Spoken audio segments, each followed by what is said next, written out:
Hey, welcome back to the Road Show. Hey. We're on our way home from the 45th Annual Western World Championships. Scotty and I had a great time down there. We were staying at the old Sports Radio 810 house in Surprise, Arizona. Had a good time there. Good time. Nice little layout for us, isn't it? Oh, it's very nice, yeah. Couldn't be any more perfect for the situation than what it is. Didn't have we didn't get stupid or run like kids, but it was nice and relaxing and great time. Did you get your little son? A little bit, not as much as I wanted, but I sure tried with what the time that we had. What we did. Well, it was pretty fun down there.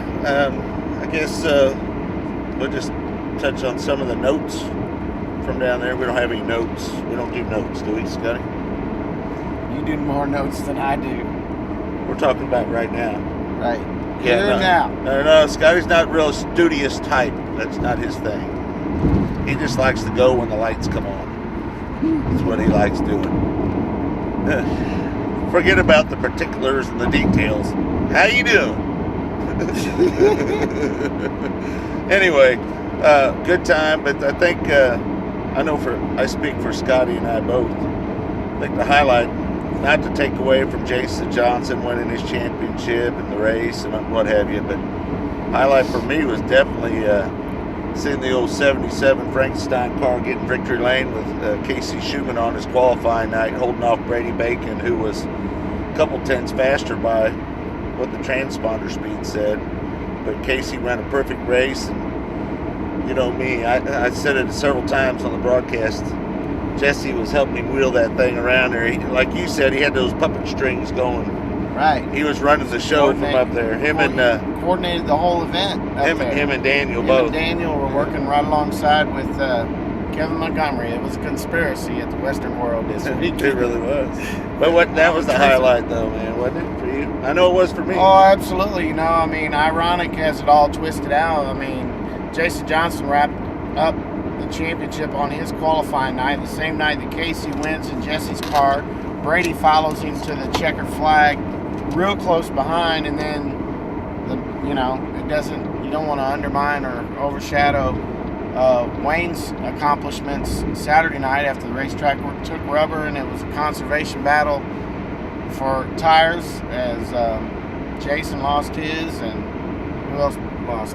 Brady lost his. Yeah, a lot of guys were blowing those right rears out. So as far as the top two guys though were leading at one point. Both had their tires, so that was But really, and it's hard not to be a homer or whatever you want to say. But just because I'm from Central Missouri, you're from Missouri, I don't know, but what anybody wouldn't leave that event this weekend just having an awesome feeling for Jack Hockett and the entire Hockett family. It was really a storyline that unfolded that you would have never really imagined unfolding when you got there. Well, listen, we about got a bum crossing the highway. How about that?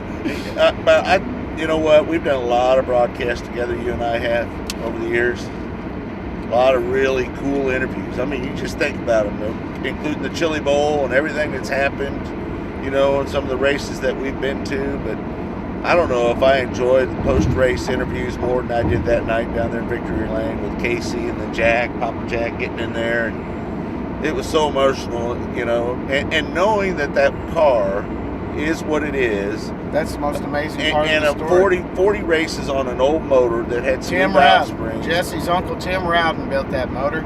It's as Jack said, before they went out on their qualifying night, we'll be lucky if we can keep the rods from falling out from underneath. That's right. In the words of Papa Jack Hockett. And you know what? On top of that, on the final night, gets a second place out of it behind Clausen. Again, couldn't have scripted any better. Jack was sitting up there with us in the announcer's booth watching that race, and I said right before that race pushed off, because he was starting up front, I said, Jack, you a little bit nervous about this? He said, not nervous at all. He said, I don't care what happens after winning the other night. Right. But, to get a first and a second, I know that he would have loved to win that final night. but still, what a great memory for him, and I know for everybody else and our listeners, man. I went back and listened to that thing. That was awesome. Yeah, well, you know, it couldn't have, it was just kind of like a Cinderella deal that unfolded, and it's interesting thinking about, you know, the whole Victory Lane part of it. All that stuff is like autopilot anyway, because it takes care of itself for what people listen to, you know, the flow of it all. Right. That whole deal was just like, I wouldn't have even known that I had a microphone or that we were interviewing anybody. It just felt like a moment in time, you know. Yeah. Well, it was surreal. That's the best way. I said on Facebook and Twitter, I think, something about I couldn't find the words to explain what I just watched that night, and that's pretty much how it wrapped up for me and how I felt about it. Similar thing for me, you know. Yeah. It took me a couple of hours back when we got back to Surprise, where I was sitting on the couch watching some Duck Dynasty, and then all of a sudden you think, man, did that really just happen? You know, that's some crazy stuff. Duck Dynasty. You love that shit. That's right. Jack. Well, anyway, so congratulations to Jason for winning his third championship. And Wayne, listen, I got to give Wayne Johnson a big kudos too. Picked up that $10,000 check. He picked up the $15,000 check at Lone Star. He got 10 wins this year. $30,000 check for second in points. Jason gets 60. I think third place was like 25,000 for Brady. And I wanted to talk about this real quick. We talked to Brady yesterday, and looks like we're going to lose Brady on the ASCS National Tour. Is that why he told us that? So we can make an official press release? It doesn't matter. He told me. So but you know what? He's not coming. He's going to go non-wing racing. I'll let the announcement happen, but he's going to go run USAC, run some non-wing racing. Kudos to the boy, man. He's a racer. Him and Jesse are so much alike. It's just crazy. So, but you know what? He's doing what he needs to do. Let me say this. I hope it works for him. It's a good ride that he's got and everything. But here's the thing. You know, I talked to Papa Jack Hockett today. He gave me a call, and we were talking about this very subject. And he said when Jesse went over there, and we know how good a racer Jesse was in a non-wing car, so it was going broke over there. It was very difficult to make money. So we'll see what happens. And I know this is really about Brady making a living doing what he's doing, and this is what he's chose to do instead of spend his own money, over $100,000 or whatever it is, to be up and down the road with his own program. So good luck to him. We're going to miss you, Brady. I'll leave it at that. We're going to miss you, man. I've really enjoyed being out there with you for the last 4 years, and it's been a pleasure to watch you race, and I hope that you come back and you run with us quite a bit, and whenever you get a chance at least, because we're going to miss Leon and Kelly and Ciciana and all of them, because they're part of our ASCS family. So good luck with what you're doing. I know you're moving to Indiana, and good luck with all that, and hopefully we'll see you a time again out on the national tour. Well, you're like a motorboat. It was a good long one. I just want to let him know Brady's my friend, and I just want to let him know that, you know. Well, let me say this about the June bug. Yep. Unfortunately, the only thing that missed from the equation of making that whole deal a true Cinderella story was the crazy crap that we saw on the track before the non-wing started, and I absolutely hated that for Brady. And who knows how that thing would have unfolded with Brady and Brian, ironically, two very dear friends of Jesse's, whom have driven behind the wheel and been in the seat of the Frankenstein 77 since then. So, I mean, just the ironies abound of all that good stuff. But Brady, man. Would have been great to follow the Corn 3 finish with that race they had on that qualifying night, wouldn't it? Oh, man. That would have been no way they could have followed it up like that. I mean who would have ever known, though? No doubt. Well, we'll never know, and again, felt bad for Brady getting upside down before taking the green flag.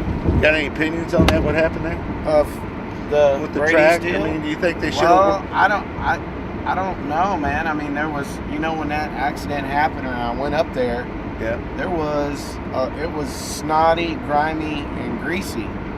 And I think they were too close to letting them guys, calling them to line up to get in their spot to start the show. And it still needed to be run off and run in and knocked off because it was still real slimy. That's exactly what happened to Brady. There was a lot moisture top to bottom, but it was tacky through the middle of the groove and just snotty up where they had messed with it. Yeah. And then when he just got up there and got in the snot. I think what he should have done is wait a couple laps before he went up there and tried it. Maybe even a couple laps into the A main, warm up, get your laps in there, those hot laps right before the A main. It's scary to think in that the middle and the bottom. They were getting ready to flag that race off with the track like that. Oh, I know. So I know. I don't know, man. Kind of crazy deal, but just a freak accident that screwed him out of maybe yet another Western World $5,000 in a third Western World, and then rebounded and started on the pole. That I remember thinking he started on the pole for the race after for the national tour event, and I thought, watch this. He's going to drive with a vengeance, like it's his last race ever, because he's pissed from what just happened. And sure enough, that's what happened. Burnt the tire, and then it was a tire story. Were you surprised as I was about Jason and Brady? It was lap 15, 10. They were roasting the tire. Well, like I say, Brady hadn't even stopped to think probably about how quick it was going to go rubber down and that he'd be roasting his tire. And I think Jason saw an opportunity to go out with a bang and win the last race. So that's why he started using the hell out of him. But the bottom line and then I'll stop. Right. You talk about me talking. No, I'm just doing my turn. I'm sure if you put a time on mine and a time on yours, you lose. Yours is like that, and mine's like that. But anyway, bottom line is they're both. I like both, how that sounded. that and that. All right, so good. But anyway, my last point is they're both smart enough drivers where it shouldn't have happened. But the track went like that, and there was a whole lot of blue smoke, and that's what happened. Yeah. Wayne Johnson was smart enough to be able to roll his throttle. And Tony Bruce making a pass from 5th to 3rd there in the last couple laps. One move off of 4 with 3 to go, I think. He saved his tire. He knew he had plenty of tire. Right. He had a pretty good season. Well, anyway, it was. I just want to say this: we wrapped up our season doing our broadcast on Racing Boys, and thanks everybody for tuning in and watching and listening and watching the pay-per-view at the Short Track Nationals. That was a lot of fun to be a part of. Scotty, thanks for coming back out here with us a little bit. Hopefully see more of you next year. So we'll get you out there hopefully and beat up down the road. And get out with Fam Damley a little bit. Yeah, and have a good time. So just want to let everybody know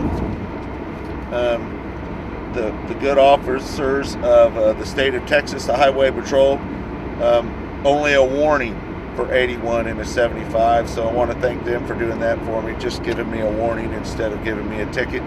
And I want to finish on whoever has my plaque. Oh, the casino. I'm going to find you. I don't know what to say about that. But you might want to wear a ball cap the next time you go into this casino there. Yeah, well, it was a fine way to end the season. That's all I can say. It was pretty much one of those Elvis has left the building moments. Escorted. Yep. All right, we're gonna let you guys go. We'll try. Don't come back. We'll try to do something down the road, and hopefully we'll do a bunch of this next year. And don't forget Chili Bowl and Shootout on Racing Boys. Just go to the website. You find all the information. See you later, Scotty, Scott. Bye.